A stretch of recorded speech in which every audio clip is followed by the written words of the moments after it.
Hello friends, welcome back to my YouTube channel. Last time हमने देखा था SPCC में क्लास 12th गुजरात बोर्ड के चैप्टर 1 के एसपी के मोस्ट इम्पॉर्टेंट एमसीक्यूज। आज हम देखने वाले हैं क्लास 12th के उसी एसपीसीसी सब्जेक्ट के एसपी के चैप्टर 2 के मोस्ट इम्पॉर्टेंट एमसीक्यूज। तो ट्रांसफर ऑफ शेयर्स वाला आपका चैप्टर है, transfer and transmission of shares, उसी के इम्पोर्टेंट एमसीक्यूज। इसमें टेक्स्ट बुक के एमसीक्यूज भी इन्वॉल्व है, प्लस एक्स्ट्रा जो बोर्ड्स में आए हुए हैं इम्पोर्टेंट है वो भी आपके लिए इसमें इन्वॉल्व कर रखे हैं पीडीएफ में। तो आपका एग्जाम की प्रिपरेशन के लिए बहुत हेल्प हो जाएगी। तो चलिए टाइम वेस्ट किए बिना लेट्स स्टार्ट। देखिए section A, 1 mark each question. First question देखते हैं। फर्स्ट क्वेश्चन क्या, for a share holder shares are. इस शेयर होल्डर्स के लिए शेयर्स क्या है?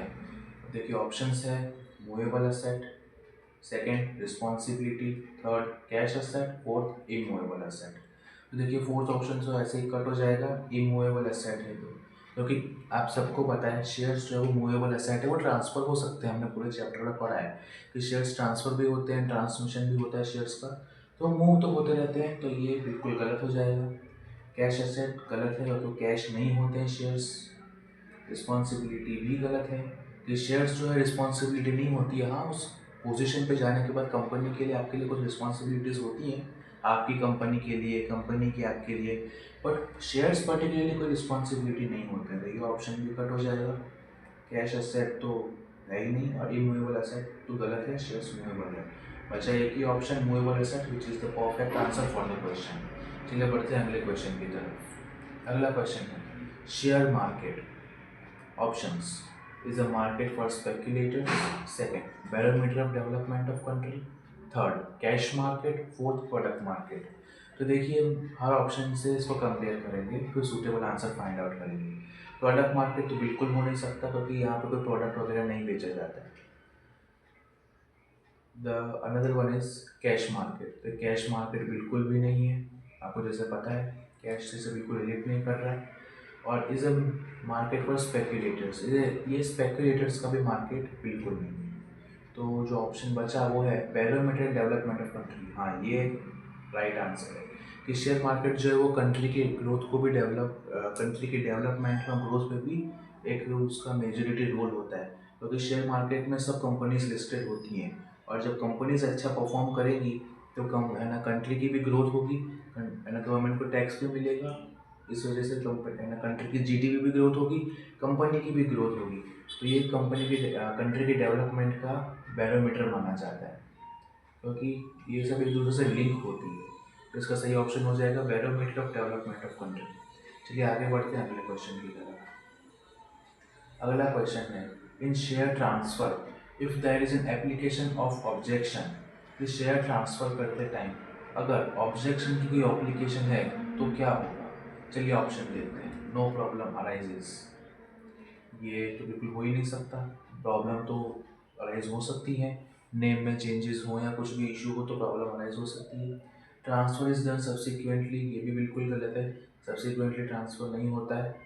थर्ड ऑब्जेक्शन इज इग्नोर्ड, ऐसा हो ही नहीं सकता। अगर कोई ऑब्जेक्शन है, कोई इशू आ रहा है तो उसे हम इग्नोर बिल्कुल भी नहीं कर सकते, तो ये भी कंसिडर नहीं किया जाएगा। तो the correct option will be company will not approve transfer, कि कंपनी जो है वो ट्रांसफ़र रोक देगी या उसे अप्रूव ही नहीं करेगी, क्योंकि जब तक वो प्रॉब्लम सॉल्व नहीं हो जाती तब तक कंपनी जो है वो शेयर्स ट्रांसफ़र नहीं करेगी।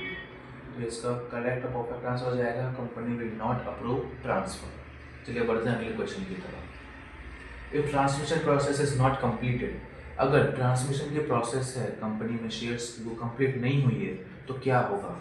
आप देख सकते हो फ्रेंड्स, ये PYQ है, मार्च 2019 में भी ये क्वेश्चन पूछा गया है। और इसके पहले जो क्वेश्चन थे ये आप देख सकते हैं, ये मोस्ट टाइम पे क्वेश्चन है, ये मार्च 2022, 24 और जुलाई 22 में पूछा गया है। तो फ्रेंड्स इसकी आप प्रेपरेशन बिल्कुल रखिएगा, तैयार रखिएगा इस क्वेश्चन। चलिए हम उस क्वेश्चन की तरफ बढ़ते हैं। ये transmission process is not completed, जब ट्रांसमिशन प्रोसेस कंप्लीट नहीं होती है तब क्या होता है? चलिए ऑप्शंस की तरफ पढ़ते हैं। Dividend right can not be availed, dividend is received afterwards, dividend right is available, dividend is deposited in the country. तो फ्रेंड्स इसका आंसर हो जाएगा डिविडेंड राइट इज अवेलेबल। क्योंकि ट्रांसमिशन नहीं हुआ, स्टिल वो मेंबर तो है कंपनी का, तो उसे डिविडेंड तो मिलेगा ही। तो ये मिलेगा, तो ये ऑप्शन तो बिल्कुल कट हो जाएगा। आफ्टरवर्ड्स तो वो उनके टाइम पीरियड जो ड्यूरेशन दी हुई होती है उसी में रिसीव होता है, तो ये ऑप्शन भी कट ऑफ हो जाएगा। डिविडेंड इज डिपॉजिटेड, ये भी कट ऑफ हो जाएगा, क्योंकि डिविडेंड मिलता है तो कंपनी में डिपॉजिट कैसे होगा, तो ये ऑप्शन भी बिल्कुल रिलेट नहीं कर रहा। तो final answer will be dividend right is available, option C. चलिए आगे बढ़ते हैं। अगला क्वेश्चन है, in transmission of shares, shares के ट्रांसमिशन के दौरान, ये भी देखिए इंपॉर्टेंट है, PYQ है, मार्च 2020 में पूछा गया है। चलिए क्वेश्चन देख आगे ऑप्शंस देखते हैं। Stamp duty is affixed, stamp duty is not necessary, stamp duty is to be affixed afterwards, stamp duty will be exempted by government. तो देखिए ये डी ऑप्शन जो है वो पहले ही पता चल रहा है कि बिल्कुल गलत है, इसका बिल्कुल सेंस नहीं बनता, तो हम इसे पहले ही कट कर देंगे। अब आंसर हमें 3 में से सेलेक्ट करना है।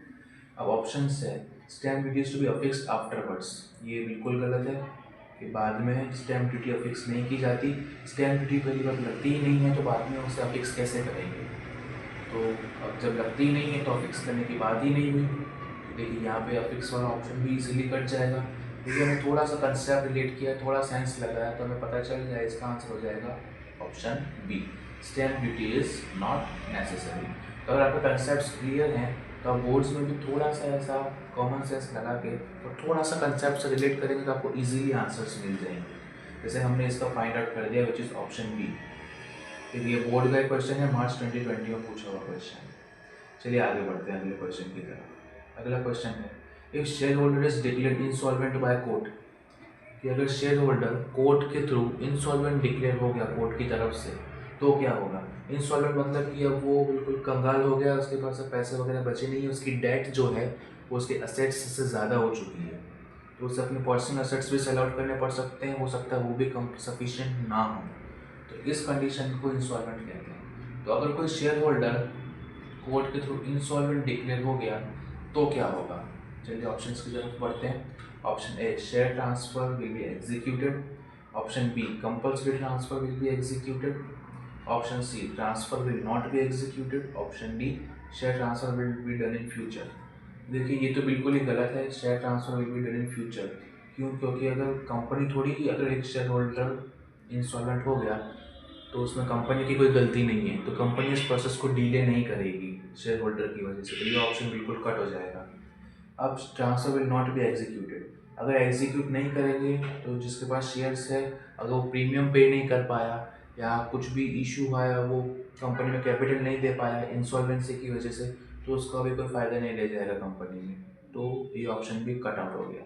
और बस 2 ऑप्शन बचे, share transfer will be executed. अब जब उस बंदे के पास पैसे ही नहीं है, इंसॉल्वेंट डिक्लेयर हो गया है, तो प्रीमियम वगैरह पे नहीं कर पाएगा, तो उसको किस हिसाब से हम शेयर्स जो है वो ट्रांसफ़र करेंगे उसके अकाउंट में, तो ये भी ऑप्शन कट आउट हो जाएगा। एक ही ऑप्शन बचेगा, compulsory transfer will be executed, कि शेयर्स जो है वो कंपल्सरी ट्रांसफ़र कर देने पड़ेंगे, उसमें उसकी विलिंगनेस नहीं रहेगी। जो बंदा कैपेबल है, सॉल्वेंट है, उसकी फाइनेंशियल कंडीशन गुड है, साउंड है, कंपनी का ट्रस्ट वर्दी है, उसे फिर जो है वो शेयर्स ट्रांसफ़र कर दिए जाएंगे और इंटरेस्टेड भी हो, तो इसका आंसर होगा compulsory transfer will be executed. चलिए बढ़ते हैं अगले क्वेश्चन की तरफ। अगला क्वेश्चन है, if demat account of a share holder, in demat account of share holder, share holder के डीमैट अकाउंट में, अब देखिए जैसे फिल इन द ब्लैंक्स होते हैं, ये उस टाइप का कुछ क्वेश्चन है। आगे चलिए ऑप्शंस पढ़ते हैं। कंपनी में मेक चेंज, कंपनी में make change partial, company can not make change, company में मेक चेंजेस आफ्टरवर्ड्स।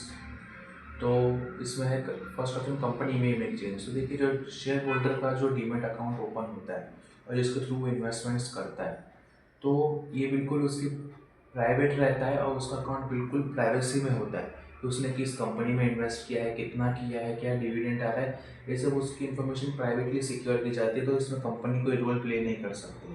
कंपनी खाली उससे अपना एक शेयर होल्डर का रिलेशन मेंटेन कर सकती है। सेकंड ऑप्शन है कंपनी में मेक चेंज पार्शियल, ये बिल्कुल गलत है, कंपनी चेंजेस ही नहीं कर सकती, तो पार्शियलिटी की बात ही नहीं है, ना वो पार्शियल चेंज कर सकती है ना कंप्लीट चेंजेस कर सकती है, तो ये ऑप्शन भी बिल्कुल कट हो जाएगा। अगला ऑप्शन है company can not make change, हाँ ये एक आंसर हो सकता है। चलिए फोर्थ क्वेश्चन ऑप्शन भी देख लें, कंपनी में मेक चेंज आफ्टरवर्ड्स, ये भी गलत है, आफ्टरवर्ड्स भी नहीं, क्योंकि वो उसकी पर्सनल इन्फो जाती है, कंपनी बिल्कुल भी उसे चेंज नहीं कर सकती है, कंपनी के पास इसके राइट्स नहीं है। हाँ, वो उसे शेयर ना इशू करे या अपनी तरफ से रोक दें कुछ भी प्रॉब्लम की वजह से, दैट्स द डिफरेंट थिंग, पर उसके पर्सनल डीमैट अकाउंट में कंपनी कुछ भी चेंजेस नहीं कर सकती। इसका ऑप्शन हो जाए, आंसर हो जाएगा option C, company can not make changes. I hope आपको क्लियर होगा। चलिए बढ़ते हैं अगले क्वेश्चन की तरफ। If shareholder dies without making will and has no successor, कि अगर शेयर होल्डर जो उसकी डेथ हो जाती है और उसने कोई विल प्रिपेयर नहीं की है, ये विरासत जिसे हम हिंदी में कहते हैं विल, वो उसने प्रिपेयर नहीं की है, और अगर उसका कोई सक्सेसर भी नहीं है आगे जो कंटिन्यू करे कंपनी को, वो है भी नहीं, तो क्या होगा? तो चलिए ऑप्शन देखते हैं। Government will forfeit the shares, ये company will forfeit the shares, court will appoint administrator, या shares will be transfer to charitable trust. देखिए ऑप्शन डी तो बिल्कुल ही सेंस से बाहर जा रहा है, रूल्स के बाहर जा रहा है, तो ये तो बिल्कुल नहीं होगा, कट हो जाएगा ये ऑप्शन। और हमारे पास मुझे 3 ऑप्शन, उसमें से हमें करेक्ट सेलेक्ट करना है। Government will forfeit the shares, देखिए गवर्नमेंट का इसमें कोई भी रोल प्ले नहीं होगा। अगर वो प्राइवेट कंपनी भी हुई तो गवर्नमेंट उसमें कुछ कर नहीं सकती। हाँ, अगर गवर्नमेंट कंपनी है तो उसकी बात अलग है, बट स्टिल उसमें भी जो वो हेड होगी तो वो कुछ कर नहीं पाएगी। अब बच्चे हमारे पास 2 ऑप्शन बी और सी, चलिए इन्हें देखते हैं। Company will forfeit the shares, अब उसकी डेथ हो गई है तो इसमें उसकी तो कोई गलती थी नहीं, इट्स नेचुरल, और वो उसको पहले से पता भी नहीं होगा भाई इस टाइम पे मर जाएंगे या क्या, तो कंपनी जो है वो शेयर्स फॉरफिट नहीं कर सकती, क्योंकि उसने कंपनी से ना धोखा किया है ना इंसॉल्वेंट डिक्लेयर हुआ है, तो ये उस केसेस में फॉरफिट होता है, बट ऐसा कुछ हुआ नहीं है, तो ये भी नहीं होगा। One and only option, company will appoint administrator, ये होगा राइट आंसर, कि कोर्ट जो है एडमिनिस्ट्रेटर को अपॉइंट करेगा, और उसके बाद जो है एकदम लीगल मैटर से उसके शेयर्स किसी दूसरे बंदे को ट्रांसफ़र किए जाएंगे, और उसकी अथॉरिटी भी दूसरे बंदे को ट्रांसफ़र की जाएगी। इसका आंसर हो जाएगा option C, court will appoint administrator. चलिए बढ़ते हैं अगले क्वेश्चन की तरफ। ये क्वेश्चन देखिए मार्च 18 और 22 में पूछा गया है। ये इंपॉर्टेंट क्वेश्चन है, PYQ, आप इसे मार्क कर लें, ज़रूर ध्यान रखें, बोर्ड्स में ही अक्सर ऐसे क्वेश्चन आते रहते हैं। चलिए आगे बढ़ते हैं। First share holder is declared insolvent, देखिए ये भी क्वेश्चन जुलाई 22 और मार्च 23 में आया हुआ है, ये भी IMP क्वेश्चन, एक तरीके से PYQ आप कह सकते हैं, तो इसका भी ध्यान रखिएगा, ये भी IMP क्वेश्चन है। चलिए बढ़ते हैं ऑप्शन की तरफ। If shareholder is declared insolvent, compulsory transfer shall be done, voluntary transfer shall be done, partial transfer shall be done, no transfer. देखिए नो ट्रांसफर तो बिल्कुल रूल्स का अगेंस्ट है, तो ये तो ऑप्शन देखते ही कट जाएगा। पार्शियल ट्रांसफ़र नहीं होगा, क्योंकि जब वो इंसॉल्वेंट डिक्लेयर हो गया है तो ना वो प्रीमियम पे कर पाएगा, ना वो कंपनी के डिसीजंस में हेल्प कर पाएगा, तो पार्शियल शेयर्स रहने का भी उसके पास कोई फ़ायदा है नहीं, तो पार्शियल भी कट जाएगा। अब बचे 2, कंपल्सरी और वॉलंटरी। अब जब वो इंसॉल्वेंट डिक्लेयर हो गया है तो उसका वॉलंटरी डिसीजन लेने का जो भी राइट था वो हट गया है, तो वॉलंटरी भी कट हो जाएगा। जस्ट देखिए थोड़ी सी ट्रिक लगाई और हमें आंसर पता चल गया, इसका आंसर होगा option A, compulsory transfer will be done, कि जो है शेयर्स जो है वो कंपल्सरी ट्रांसफ़र कर दिए जाएंगे किसी और बंदे को जो सॉल्वेंट हो, उसकी पोजीशन गुड हो, साउंड हो, उसे ये ट्रांसफ़र कर दिए जाएंगे। तो फ्रेंड्स इसका आंसर होगा ऑप्शन ए। चलिए बढ़ते हैं अगले क्वेश्चन की तरफ। इन वॉलंटरी ट्रांसफ़र, चलिए ऑप्शंस देखें। There is no requirement of consideration. Consideration is not given. Consideration is there. The consideration is calculated afterwards. Afterwards वाला ऑप्शन बिल्कुल हट जाएगा, कि बाद में कैलकुलेट होगा, ऐसा नहीं होता है। अब नॉट गिवन तो कंसिडरेशन दिया जाता है, तो ये ऑप्शन भी कट जाएगा। अब देखिए not given and no requirement almost similar है, जब दिए जाते हैं तो रिक्वायरमेंट तो रहेगी, तो ये भी सिंपली कट ऑफ हो जाएगा। ए और बी ऑलमोस्ट रिलेटेड ऑप्शन से थे, गलत थे तो कट हो गए, तो इसका हमने सीधा सा आंसर जो आएगा इस 10th क्वेश्चन का हुआ है कंसिडरेशन इज देयर। कंसिडरेशन का रोल प्ले होगा, कंसिडरेशन होगा वॉलंटरी ट्रांसफर। ये भी इम्पोर्टेंट क्वेश्चन है, पिछले ईयर्स में आया नहीं है बट आ सकता है कंफ्यूज करने के लिए, तो आप प्लीज़ ध्यान रखें। चलिए बढ़ते हैं अगले क्वेश्चन की तरफ। अगला क्वेश्चन है 11th क्वेश्चन यहाँ पे। ये देखिए, ये मार्च 24 में पूछा गया है बोर्ड एग्जाम में, इम्पोर्टेंट क्वेश्चन है। चलिए क्वेश्चन देखिए। In case of compulsory transfer, compulsory transfer के केस में क्या होता है? ऑप्शंस पढ़ते हैं। Option A, consent is essential. Option B, consent is not required. Option C, consent may be given by anybody. Option D, consent is given by company register. तो given by anybody, तो option हमें देखते ही गलत लग रहा है, तो उसे हम कट कर देंगे। और एसेंशियल बिल्कुल नहीं होता है, तो वो भी, तो आपने थोड़ा डिटेल में चैप्टर पढ़ा हो तो आपको पता होगा कंसेंट जो है एसेंशियल नहीं होता, तो ये ऑप्शन ए भी कट हो जाएगा। अब कंपनी रजिस्ट्रार इसमें कोई रोल प्ले करता नहीं है, क्योंकि कंसेंट नहीं दिया जाता है। आपने अच्छे से अगर पढ़ा होगा तो आपको पता होगा, तो यहाँ पे ये भी कट आउट हो जाएगा। सिंपली हमारे पास एक ही ऑप्शन बचता है, विच इज़ द करेक्ट आंसर, चूँकि यह consent is not required. Consent की नीड नहीं होती कंपल्सरी ट्रांसफर में, क्योंकि वो करने ही पड़ते हैं, तो उसमें शेयर होल्डर्स की वोटिंग, डायरेक्टर्स का इन्वॉल्व, ये कुछ भी ज़्यादा किया नहीं चाहता है, क्योंकि जब कंपल्सरी हो जाती है बात, तो फिर उसमें कुछ कर नहीं सकते। तो ये मार्च 24 में आया हुआ है, IMP बोर्ड का क्वेश्चन है, और इसका आंसर हो जाएगा simply consent is not required. चलिए बढ़ते हैं अगले क्वेश्चन की तरफ। अगला क्वेश्चन है, the price of stamp to be used on share transfer form is based on. कि जो स्टैम्प का प्राइस है जो यूज़ होता है, जो शेयर्स ट्रांसफ़र करते हैं उस फॉर्म पे, किस पे बेस होता है?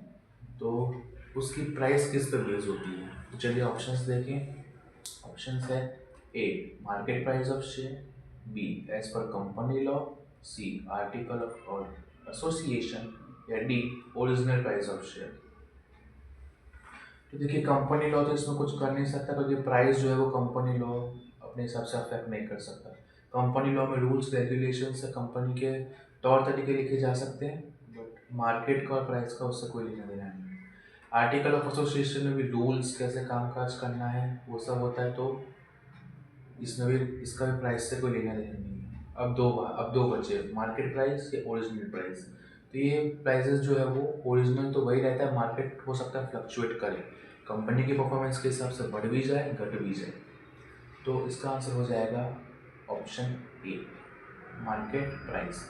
मार्केट में जो उसकी करंट वैल्यू है उसी प्राइस का स्टैम्प लगता है। ओरिजिनल वैल्यू हो सकता है कम हो, ओरिजिनल वैल्यू हो सकता है ज़्यादा भी हो, बट जब हम कंपैरिजन करते हैं और हमें जब उसका पूरा देखना पड़ता है, तो मार्केट प्राइस ही कंसिडर किया जाता है। तो इसका आंसर हो जाएगा, correct answer will B option A, market price of share.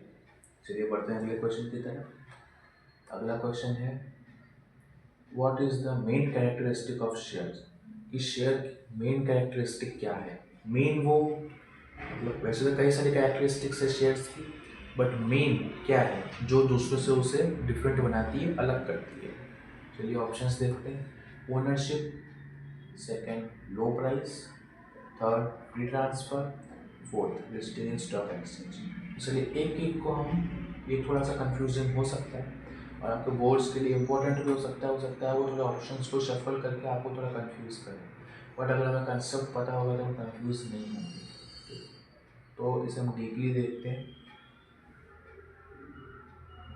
तो देखिए, ओनरशिप तो है ना, ओनरशिप तो शेयर्स जब कोई बंदा परचेस करता है तो एक तरीके से ओनरशिप उसे मिल ही जाती है, विच इज़ वेरी कॉमन। तो इसमें कोई खास बात नहीं है, कोई खास कैरेक्टरिस्टिक नहीं है। शेयर का मतलब ही होता है हिस्सा, तो परचेस करने से उसे हिस्सा मिल जाएगा, तो ये कुछ खास कैरेक्टरिस्टिक नहीं है। हाँ, कैरेक्टरिस्टिक है बट मेन नहीं है, ownership is not main characteristic. Second, low price. तो ये ज़रूरी नहीं कि शेयर्स जो है वो लो प्राइस पे ही मिले, कई बार प्रीमियम जो है वो अप भी जाते हैं, डाउन भी जाते हैं। कई बार होता है उनकी वैल्यू जो है मोर देन रिक्वायर्ड भी होती है, एक्सीड भी कर जाती है, तो लो प्राइस भी is not a correct answer. अब दो ऑप्शन बचे, फ्री ट्रांसफ़र और लिस्टिंग इन स्टॉक एक्सचेंज। तो देखिए, खाली शेयर्स ही स्टॉक एक्सचेंज पर लिस्ट नहीं होते हैं, कई बार जो कंपनी डिवेंचर्स इशू करती हैं, गवर्नमेंट बॉन्ड्स इशू करती है, वो भी स्टॉक एक्सचेंज पर लिस्ट होते हैं। किसी को भी डिजिटली जाना होगा कंपनी का हिस्सा देने के लिए, तो उसे स्टॉक एक्सचेंज पर लिस्ट होना ही पड़ता है। तो ये भी कोई मेन कैरेक्टरिस्टिक नहीं है, विच इज़ कॉमन। अब जो मेन और जो सबसे अलग बनाती है वो है फ्री ट्रांसफ़र। इस शेयर्स को आप फ्रीली ट्रांसफ़र कर सकते हैं, बट अगर दूसरी चीज़ें हैं आपके पास, लाइक डिवेंचर है, बॉन्ड्स हैं, वो सब फ्रीली ट्रांसफ़र नहीं कर सकते, क्योंकि वो सब जो है वो डेट कैटेगरी में आ जाते हैं, डिबेंचर्स हैं, बॉन्ड्स हैं। लेकिन शेयर्स ही जो है वो इन्वेस्टमेंट कैटेगरी में आता है, जिसे हम फ्रीली ट्रांसफ़र कर सकते हैं। बस ये इन्वेस्टमेंट कैटेगरी है जो इसे सबसे डिफरेंट बनाती है, और यही इसकी मेन कैरेक्टरिस्टिक बनती है। चलिए बढ़ते हैं अगले क्वेश्चन की तरफ।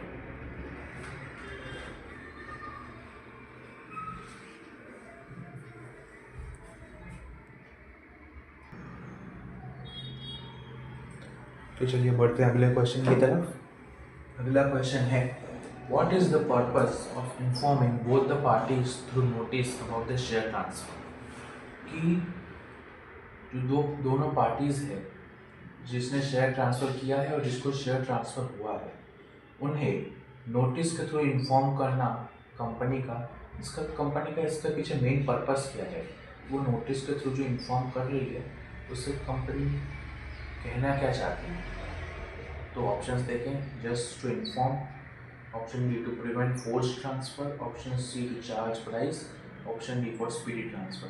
देखिए स्पीडी ट्रांसफ़र तो बिल्कुल गलत हो जाएगा, क्योंकि जो प्रोसेस है वो फॉलो करनी पड़ेगी, और तो ये बिल्कुल ही हट जाएगा हमारा ऑप्शन से। Option C to charge price, ये बिल्कुल नहीं है। जब शेयर ट्रांसफ़र वगैरह करना हो तो उस पर कंपनी का कोई खास ऐसा बेनिफिट होता नहीं है, तो प्राइस चार्ज करना कंपनी का मोटो होता नहीं है। और जस्ट टू इन्फॉर्म, खाली इन्फॉर्म करने के लिए भी कंपनी जो है वो अपना इतना टाइम इन्वेस्ट नहीं करेगी, क्योंकि मीटिंग्स में जो है वो उन्हें बिल्कुल बता दिया जाता है कौन ट्रांसफ़र कर रहा है, किसको हो रहा है वगैरह। The correct answer is to prevent forced transfer, कि यानी ट्रांसफ़र सही जगह हुआ है कि नहीं, सही पर्सन के थ्रू हो रहा है कि नहीं, लीगल वे से हो रहा है कि नहीं, ये सब चीज़ें देखने के लिए, इलीगल एक्टिविटीज़ को प्रिवेंट करने के लिए जो है कंपनी दोनों पार्टीज़ को इन्फॉर्म करती है कि आप ही हैं जिसने ट्रांसफ़र किया, आप ही है जिसको ट्रांसफ़र हो रहा है, इस वे से हो रहा है, इतने प्राइस का हो रहा है, एक्सेट्रा। तो कंपनी का मेन यही मोटो होता है कि गलत फहमी जो है वो उसे ना पाले, दूर करें। तो यही इसका आंसर हो जाएगा, option B to prevent force transfer. चलिए बढ़ते हैं अगले क्वेश्चन की तरफ। अगला क्वेश्चन है, what is attached with share transfer form if the share certificate is not available। अगर शेयर सर्टिफिकेट अवेलेबल नहीं है तो शेयर ट्रांसफ़र फॉर्म के साथ कौन सा डॉक्यूमेंट अटैच किया जाता है।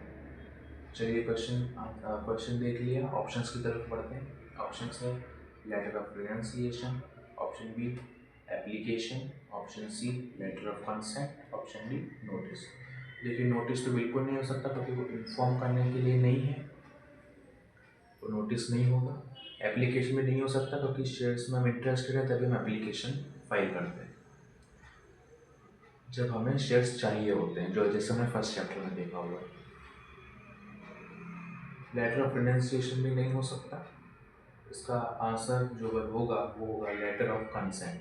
लेटर ऑफ कंसेंट जो है वो अटैच किया जाता है शेयर ट्रांसफ़र फॉर्म में, अगर शेयर सर्टिफिकेट अवेलेबल नहीं है। इस फॉर्म का मतलब ही ये होता है, ये बनाया इस पर्पज से जाता है कि शेयर सर्टिफिकेट्स अवेलेबल ना हो, मिसप्लेस हो गए हो, तो भी जो है वो प्रोसीजर में कोई इशू ना आए, प्रोसीजर आगे बढ़ती रहे। इसके लिए कंसेंट लेटर बनाया जाता है, और जब ऐसे इशू कुछ आ जा रहा है तो इस कंसेंट लेटर के थ्रू जो है प्रोसेस स्मूथली रन आउट की जाती है।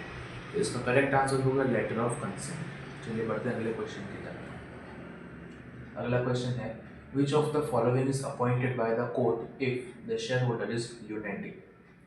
कि इनमें से क्या है जो कोर्ट के थ्रू अपॉइंट किया जाता है अगर शेयर होल्डर जो है वो ल्यूनेटिक हो गया है।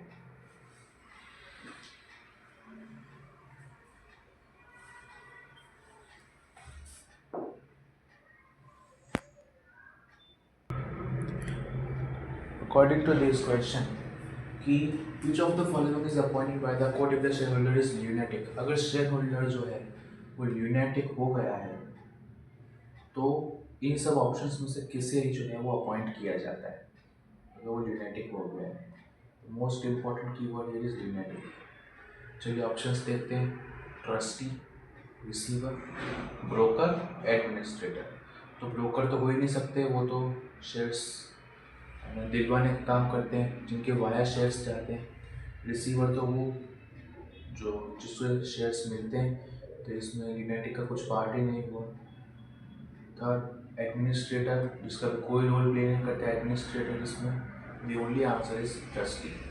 ट्रस्टी को अपॉइंट किया जाता है जब शेयर होल्डर जो है वो यूनाइटेड हो जाए। चलिए बढ़ते हैं अगले क्वेश्चन की तरफ। ये देखिए यूनाइटेड, आपको क्लियरली देखिए इसलिए क्लियर कर दिया।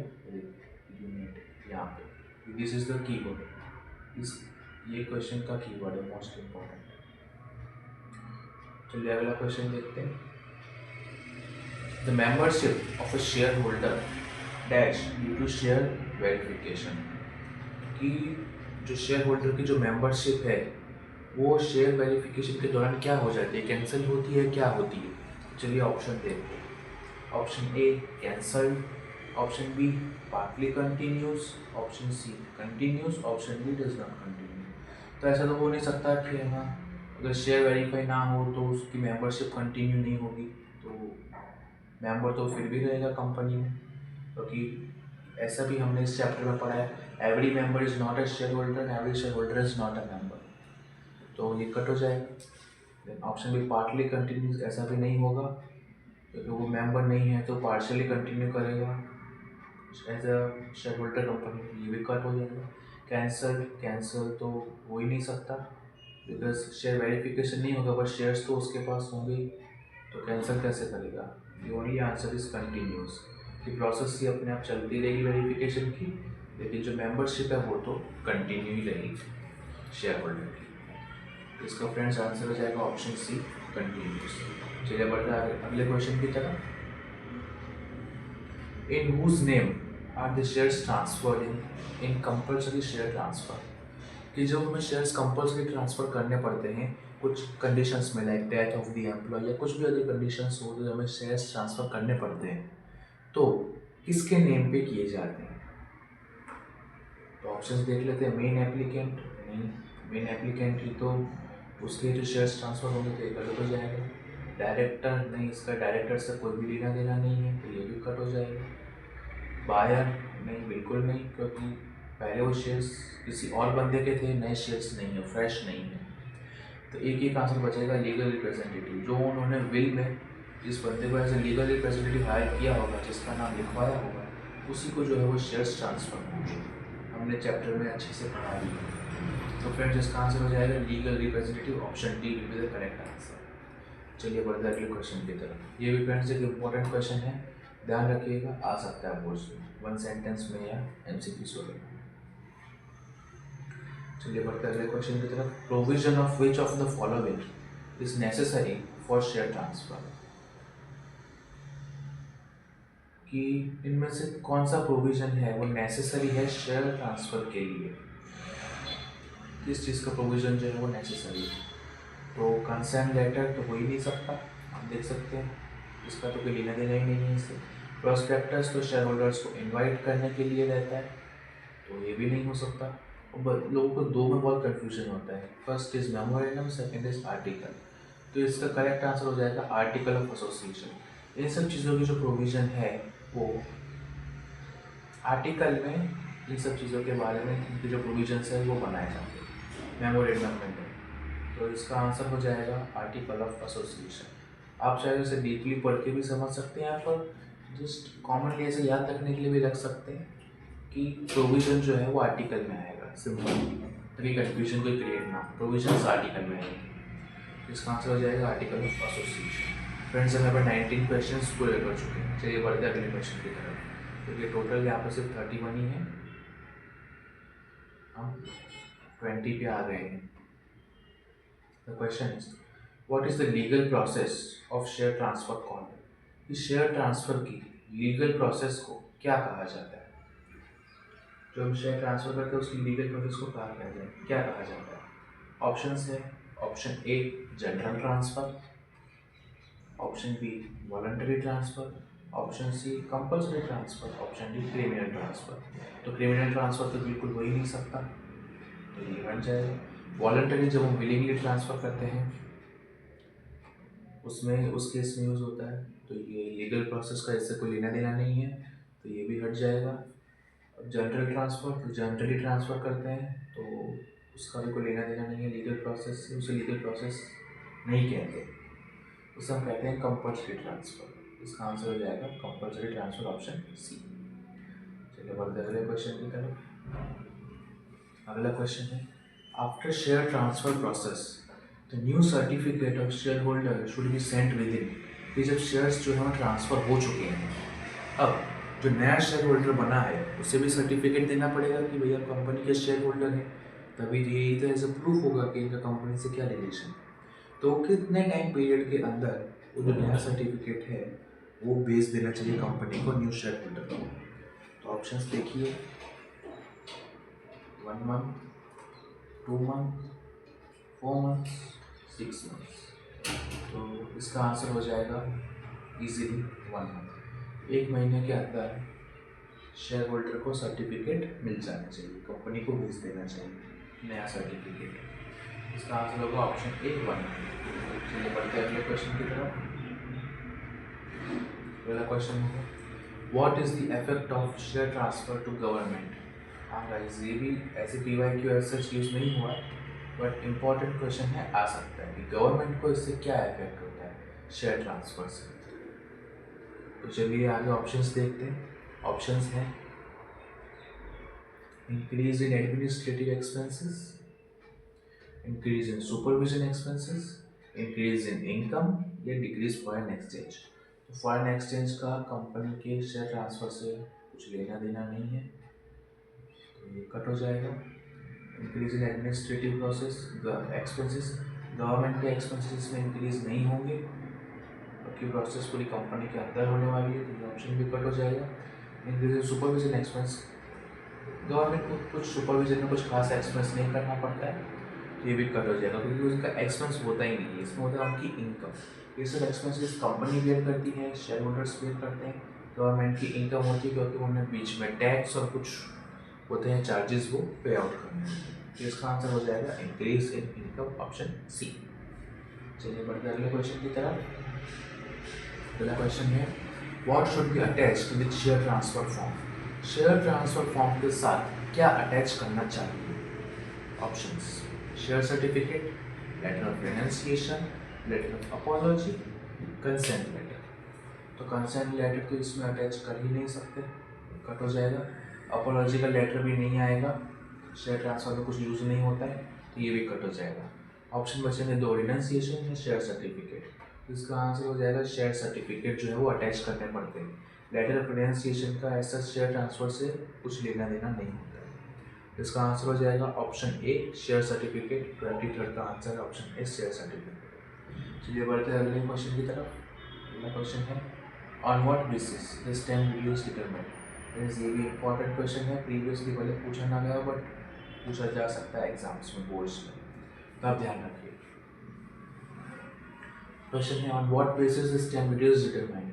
स्टैम्प ड्यूटी जो है वो किस बेसिस पर डिटरमाइन की जाती है कि स्टैम्प ड्यूटी कितनी लगेगी। ऑप्शंस देखते हैं prestige of the company, option B market price of share, tax structure या rate of interest. Rate of interest इसमें बिल्कुल ही मतलब रिलेट नहीं कर रहा तो ऑप्शन पहले ही हटा देंगे। टैक्स स्ट्रक्चर भी रिलेट नहीं कर रहा है तो हट जाएंगे। देखिए फ्रेंड्स, अब 50 हो गया, 50% में से हमें सिलेक्ट करना है। एक है प्रेस्टीज ऑफ द कंपनी, एक है मार्केट प्राइस। अब देखिए स्टैम्प ड्यूटी वगैरह लगाना, शेयर्स की बात करना, तो इसमें प्रेस्टीज की कंपनी की बात नहीं होती। इसमें मार्केट में उसका क्या प्राइस चल रहा है, क्या फ्लक्चुएशन हो रहा है, कितनी होल्डिंग्स है, इन सब की बात होती है। तो प्रेस्टीज ऑफ द कंपनी ऐसे जिससे कुछ लेना देना नहीं है, कंपनी की प्रेस्टीज कितनी भी अच्छी हो, इसका मतलब ये नहीं है कि स्टैम्प ड्यूटी जो है वो उन्हें सस्ती पड़ेगी या महंगी पड़ेगी। ये खाली एज ए गुडविल यूज़ होती, तो इसका भी शेयर से कुछ लेना देना नहीं। इसका आंसर बन जाएगा market price of share option B. देखिए फ्रेंड्स, हम थोड़ा सा भी सेंस लगाकर कंसेप्ट से रिलेट करें तो ईजीली जो है हम आंसर्स निकाल पा रहे हैं, आप हर क्वेश्चन में देख सकते हैं। चलिए अगला क्वेश्चन देखते हैं। While accepting the share transfer form, the company gives dash to the applicant।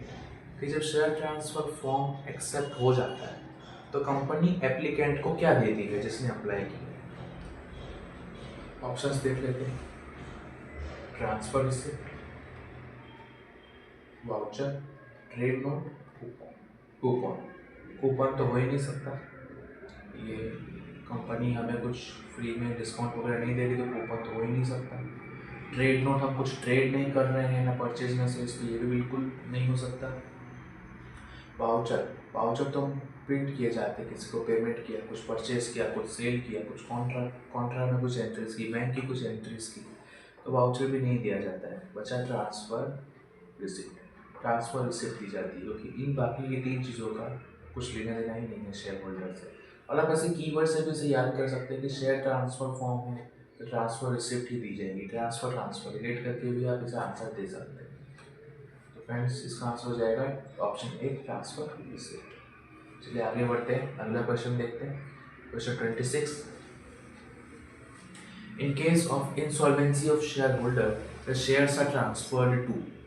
कि जब शेयर होल्डर जो है वो इंसॉल्वेंट हो जाए, जैसे प्रीवियसली मैंने आपको एक टर्म एक्सप्लेन किया थोड़ी देर पहले कि वो कैपेबल ना हो प्रीमियम पे करने के, तो शेयर्स जो है वो किसे ट्रांसफर किए जाते हैं। ऑप्शंस देखिए, ऑप्शन ए सक्सेसर, सक्सेसर को ट्रांसफर किए जाते हैं। ऑप्शन बी ट्रस्टी, ट्रस्टी को ट्रांसफर किए जाते हैं। Option D guardian, option C receiver. इनमें से किसे ट्रांसफर किए जाते हैं? तो सक्सेसर तो होगा नहीं, ट्रस्टी को भी नहीं दिए जाते हैं, गार्डियन को दे ही नहीं सकते। वैसे गार्डियन को कैसे देंगे हम शेयर्स, अगर अप्लाई नहीं किया या कुछ उनका रोल नहीं होता। तो सिंपली बात है, रिसीवर जिसने अप्लाई किया, जो रिसीव करना चाहते हैं शेयर्स को, हम उसे ट्रांसफर कर देंगे। तो इसका आंसर हो जाएगा ऑप्शन सी, रिसीवर। अगला क्वेश्चन देखें, whose consent is required in voluntary share transfer। जब शेयर्स वॉलंटरली ट्रांसफर किए जा रहे हैं तो किसका कंसेंट है जो मोस्ट इंपॉर्टेंट है, जिसकी ज़रूरत होती है। तो ऑप्शन है board of directors, court, buyer और share holder and the buyer of shares. तो बोर्ड ऑफ डायरेक्टर्स का कंसेंट इतना इंपॉर्टेंट नहीं होता है, कोर्ट का भी नहीं होता, क्योंकि एक ने एक ट्रांसफ़र करना चाहता है और एक शेयर्स लेना चाहता है, तो इसमें कोर्ट कुछ इन्वॉल्व नहीं होगा। बायर ऑफ द शेयर्स, खाली बायर का ही जो है कंसेंट रिक्वायर नहीं होगा। Share holder and the buyer of the shares, जिसके पास अभी शेयर्स है और जो शेयर्स बाय करना चाहता है, उन दोनों का कंसेंट रिक्वायर होगा। तो इसका आंसर हो जाएगा option C, share holder and the buyer of the shares.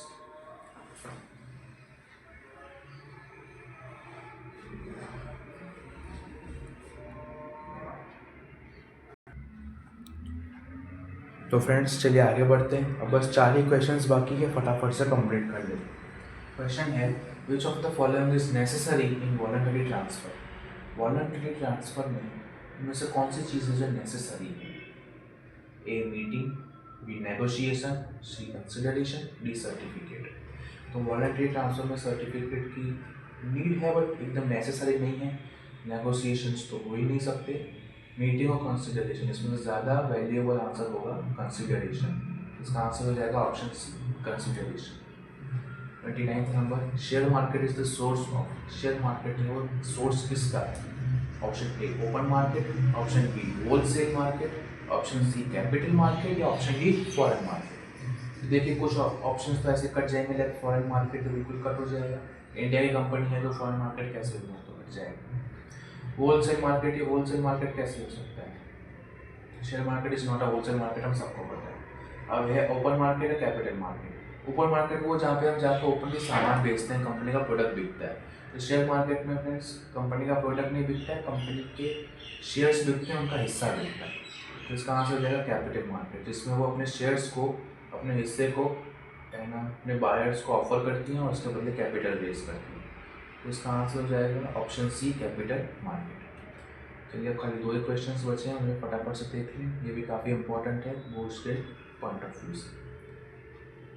तो क्वेश्चन है, what time limit is given to raise any objective against share transfer. अगर शेयर ट्रांसफर के अगेंस्ट कुछ भी इशू हुआ है तो उस ऑब्जेक्टिव को रेज करने का टाइम लिमिट क्या है, कि आप कितने टाइम पीरियड के अंदर जो है ऑब्जेक्शन फाइल कर सकते हैं।